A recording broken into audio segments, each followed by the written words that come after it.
art that's really based on a lot of simple shapes that come together to look complex. And uh, I guess that conversation is a good kind of way to just kind of, work through the process.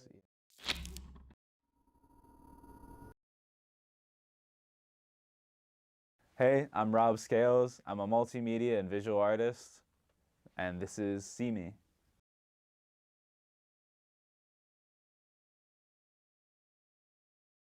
Yeah, I mean, I would say that a visual artist is just one branch of just being an artist in general. A lot of times, what I find actually with artists is that usually a lot of just creative people will find themselves in a little bit of everywhere. I know a lot of singers that are visual artists themselves. They draw. Maybe they don't consider themselves artists in the same way. Um, but I think art is really in the intent to create something and communicate something. So I don't think there's necessarily a distinction between a visual artist and an artist in general, but it's a way to classify maybe where you're focusing on in art at the time.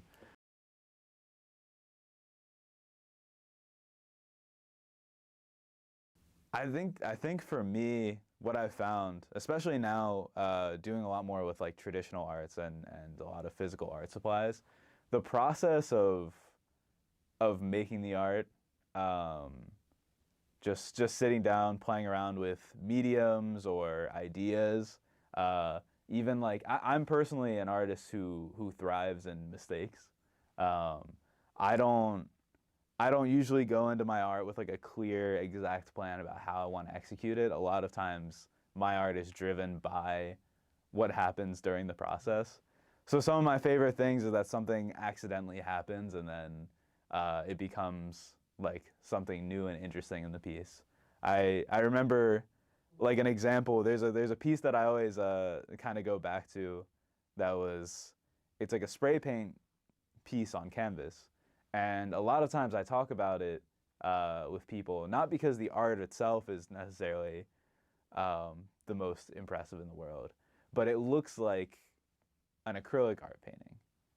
And that's actually because the methods that I use were totally controlled by how like kind of garbage my equipment was. I had a spray paint can that just dripped everywhere when you would try to spray it, and I actually used that as um, kind of the basis for the piece.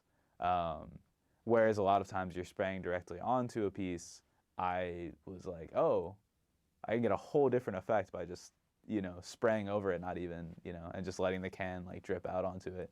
So it's just the experimenting, playing around, looking at new things. That's my personal favorite part of the creative process. Because I'm not perfect at all. Great question. That's always like the big like debate I feel like with art. A lot of people think that like art comes from depression and like your lowest moments.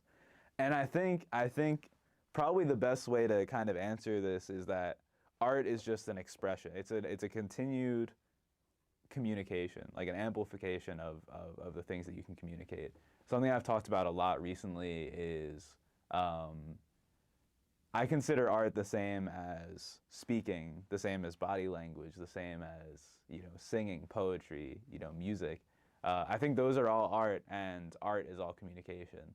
And so I think that I've had some really cool art pieces come from some hard times in my life. Sometimes I create things when I'm stressed as kind of a way to deal with it, but I don't think it's necessarily that it creates better art. I think what it is that it creates art that's expressing something that you're experiencing and that other people can relate to. And so when you're creating an art piece when you're sad, it's something that people can relate to when they're sad. Or when you create art when you're anxious, stressed, it's something that people can relate to when they themselves are stressed. And I think um, the art is in people seeing that and feeling understood. And so I think that's what people like about art that's created when people aren't doing well, because I think when you're not doing well, that's a time where you really want to feel understood. Um, and so art that's a reflection of that, I think stands out to people. But I think I make great artwork when I'm happy too, or when I'm having a really good day. Sometimes I've made really good music when I'm having a good day. Sometimes I've made really cool like paintings, drawings. I had a fun time making this piece back here, and it still still turned out good. I didn't have to be super miserable uh, to make it. Maybe the conditions that led me to the time I was making it weren't, but I was doing pretty good. Um, so I think it's just relatability. I think that's what it really comes down to. Happy or sad.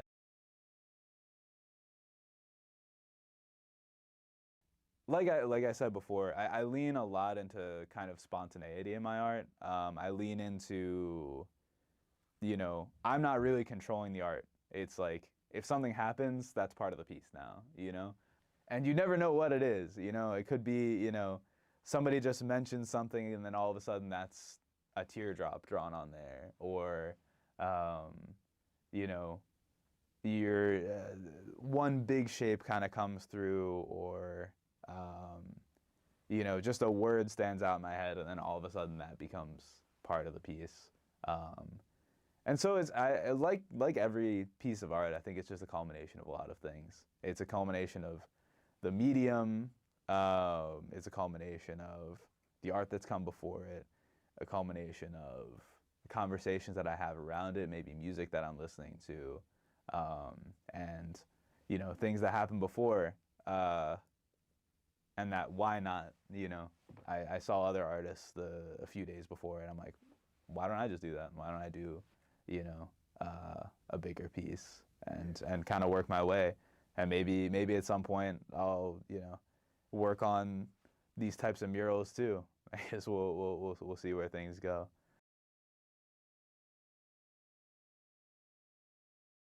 Why not? Or like who's gonna stop you? Like I think that I'm a big proponent of trusting in yourself.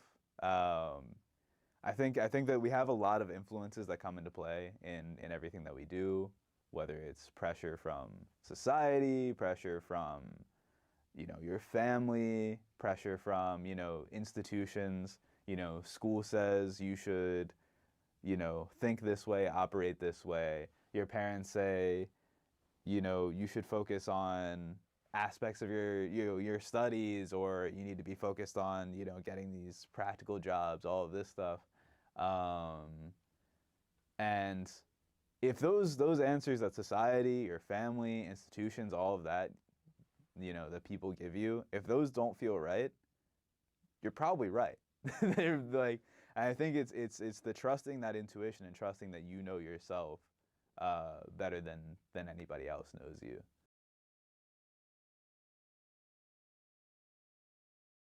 So right now I'm trying to do a lot more big projects. Basically, I just want to draw on stuff. I want to draw and paint on things. I want to make things. If you got something, for me to draw on, you got some walls at a restaurant, you're working at. You got some clothes that you think could be cool with some new designs on there and stuff like that. Hit me up. I'm I'm trying to just expand everything that I do. I just love making things, and I love just kind of leaving a mark, and working on new mediums and stuff. So, uh, yeah, I'm an artist. I draw things. If you see the art that I do and you like the stuff that I do, hit me up.